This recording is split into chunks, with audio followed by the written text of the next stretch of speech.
যে সমাধি দেওয়া হয় সেই সমাধি থেকে এখানকার দেহগুলি দিনের পর দিন পাচার হয়ে যাচ্ছে। তা আমি নবদ্বীপ মহাশ্মশান সমাধিস্থল থেকে উধাও হয়ে যাচ্ছে একের পর এক মৃতদেহ।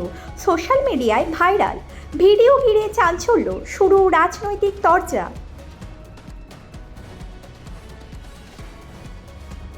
নবদ্বীপ মহাশ্মশানের সমাধিস্থল থেকে রহস্যজনকভাবে উধাও হয়ে যাচ্ছে দিনের পর দিন একাধিক মৃতদেহ।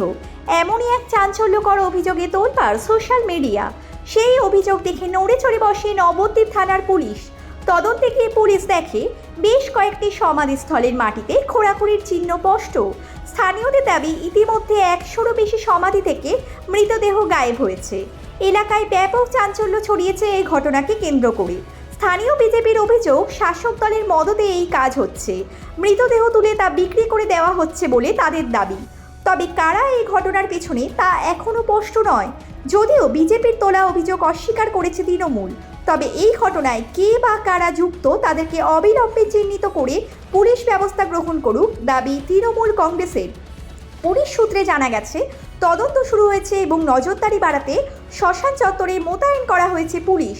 প্রশাসনের তরফে বিষয়টিকে গুরুত্ব সহকারে দেখা হচ্ছে।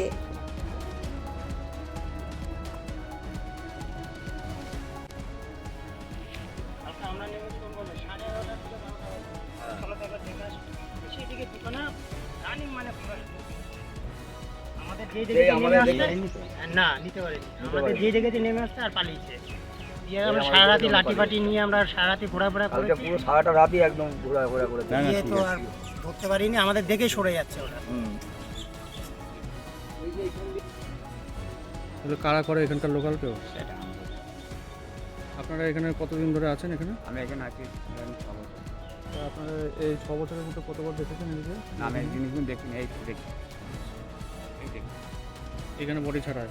না, ছাড়াই বলছি কি, আমি এই হালে দেখছি একদিন আমাদের মশারাই আমাকে বললে একদিন বলছে দাদা বডিগুলো সব কবরের বডি। আমি অফিসের লোককে দেখিয়েছি। এইগুলো কি হয়? এগুলো কঙ্কাল বিক্রি হয়? সেটা আমি বলতে পারবো। আপনার নাম কি? আমাকে বানেশ্বর। এই জায়গাটা কোন জায়গাটা? নবদ্বীপ শ্মশান। নবদ্বীপ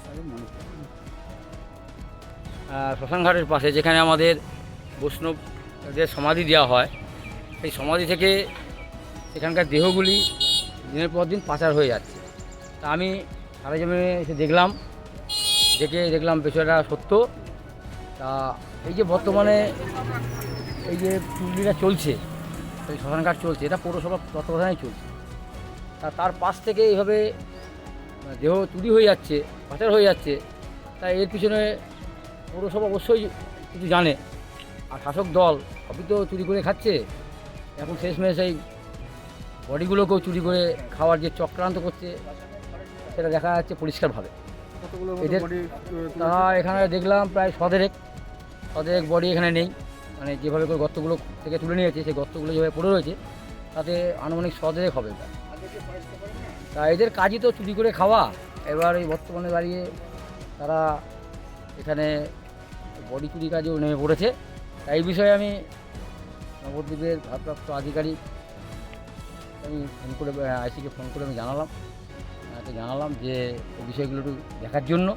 উনি আশ্বাস দিয়েছে যে অবিলম্বে তাকে এখানে জঙ্গলটাও কীভাবে কী করা যায় এবং তার এখানে সিভিক পোস্টিং করে দেবেন, এই আশ্বাসটা দিয়েছে।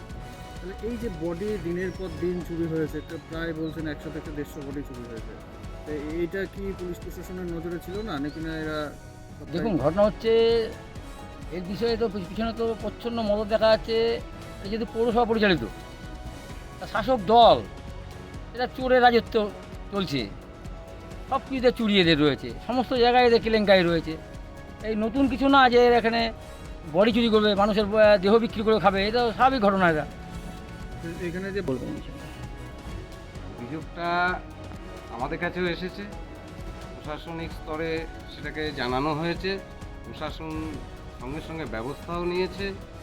এবার তদন্ত সাপেক্ষ ব্যাপার, বিষয়টা কীভাবে কী হয়েছে সেটা প্রশাসন তদন্ত করে দেখবে। তদন্তে যারা দোষী, আমি চাইব দোষীদের চরম শাস্তি। বিরোধীরা অভিযোগ করছে এই ঘটনার সাথে তৃণমূল জড়িত, কি বলবেন? না, মানে তৃণমূলের কোনো যোগ নেই, তৃণমূল এর মধ্যে কোনো রকমের ইয়েতেই জড়িত নয়। তবে সেটা তদন্ত, তারা যখন বলছে তদন্ত করলেই তার সত্য উদ্ঘাটন হবে, সত্য উন্মোচিত হবে। প্রশাসনিক স্তরে যখন তদন্তের ইয়েতে আছে, তদন্ত করার পরেই এটাকে বলা যাবে, তার আগে তো কিছু বলা যাবে। তবে আমার দৃঢ় বিশ্বাস তৃণমূলের সঙ্গে যুক্ত নয় কোনোভাবেই। আমি ডিউটিতে ছিলাম, রাত্রি 2টো নাগাদ ওই আমঘাটা থেকে একটা বডি সমাধি করতে আসে এবং ওরা এসে খবর দেয় যে এরকম সমাধিতে 2টো গর্ত দেখা যাচ্ছে এবং সেখানে নাকি বডি নেই। আমরা তৎক্ষণাৎ যাই, গিয়ে দেখি যে হ্যাঁ 2টো সমাধির জায়গায় গর্ত খোলা রয়েছে এবং আমরা সঙ্গে সঙ্গে থানায় জানাই। থানা থেকে রাত্রে পুলিশ যায় এবং আজকে থেকে পুলিশ টিকেটিং বসাচ্ছে। ওখানে হয়তো অসৎ উদ্দেশ্যে নিয়ে কেউ বা কারা গর্ত করে রেখেছে 2টো সমাধির জায়গায়। মানে সেই গর্তের ভেতর থেকে কি দেহগুলো তুলে নেওয়া হয়? গর্ত ভেতরেটা আমরা তো বুঝতে পারি না, কারণ এটা গর্তটা সোজা করে আবার ভিতরে টান নেয়, সেই ভিতরটা তো আমরা বুঝতে পারছি না যে বডি তুলেছি কি আদৌ তুলেনি, সেটা আমরা বুঝতে পারছি না। এর আগেও কি এরকম হয়েছে না? না, এই প্রথম।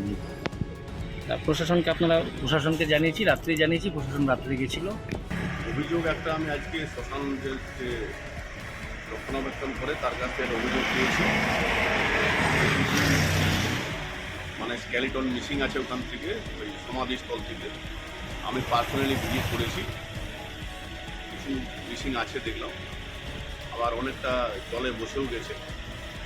তো আমি যথারীতি ওই অভিযোগের ভিত্তিতে মামলা রুজু করেছি, তদন্ত হচ্ছে। আর আমি ইমিডিয়েটলি ওখানে as per order my superior guard place করেছি। আর বাকি যেসব ফ্যাসিলিটি ওখানে নাই, সেটা কীভাবে রেস্টোর করা যায় সেটা দেখা হবে।